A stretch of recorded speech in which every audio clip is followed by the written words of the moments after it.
Because all of my films are in a way these small kind of like celluloid cut-offs of what much longer lives are and like much longer histories are. You know, there's like 5 different lives in this film, so I wanted to kind of like replicate a mass of time. I wanted to like put it all out, you know. It's like, it's kind of like history machine, you know. I try to be very light on my feet. I work from my kitchen table.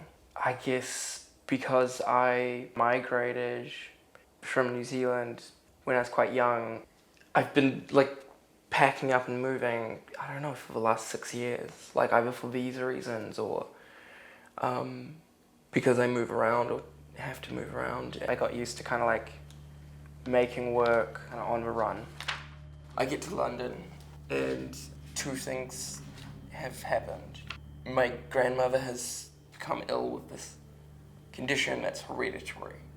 And there is this moment of these broadcasts, these videos of police violence against Black lives. And so I kind of came across this book, Kelly Angel's documentation of Andy Warhol's screen tests. And rather than look at Warhol's archive and the lack of people of colour, rather than look at that as simply the object of critique, I started to think, like, what if it's intentional because it's unfinished? And so I used this book to just buy the same film stock and the same camera and to practice the setups that would be exactly as if Andy Warhol was remaking a screen test. And to remake a screen test with a person who, in a way, was playing another person. Brandon, who's the grandson of Dorothy Sherry Gross, who was shot in Brixton in '85. He stares at the camera, it ends, and then camera comes back on, and it's an image of Graham, who's the son of Joy Gardner, who was killed in Crouch End in '93 in a dawn raid for her deportation. And he stares the camera down. I think a lot of the really detailed way of working is just by having those relationships with people, and I'm almost against the idea of ever framing or collecting anything from that.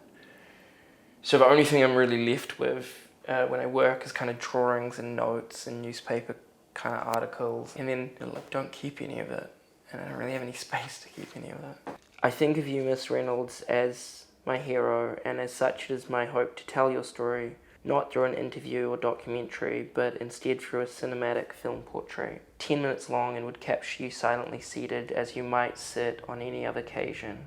In my eyes, this film would bring into focus your story, emphasized after the event of July 6, recognizing you as a person and foregrounding the audience with your survival after the tragedy that occurred in your life.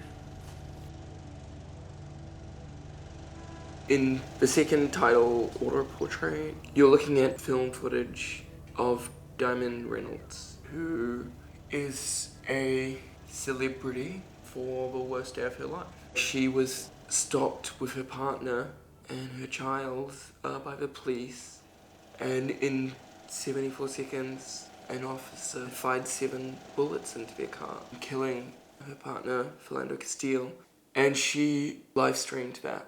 She got onto Facebook Live, and she went live with exactly what was unfolding, and I think what's so extraordinary about that document that she produced is that she very carefully narrates back to the police person, and us, and the world, exactly what was occurring. I started to think, like, what would it mean to make a second broadcast? Could my work have a different kind of presence that reminds the audience that this person is real?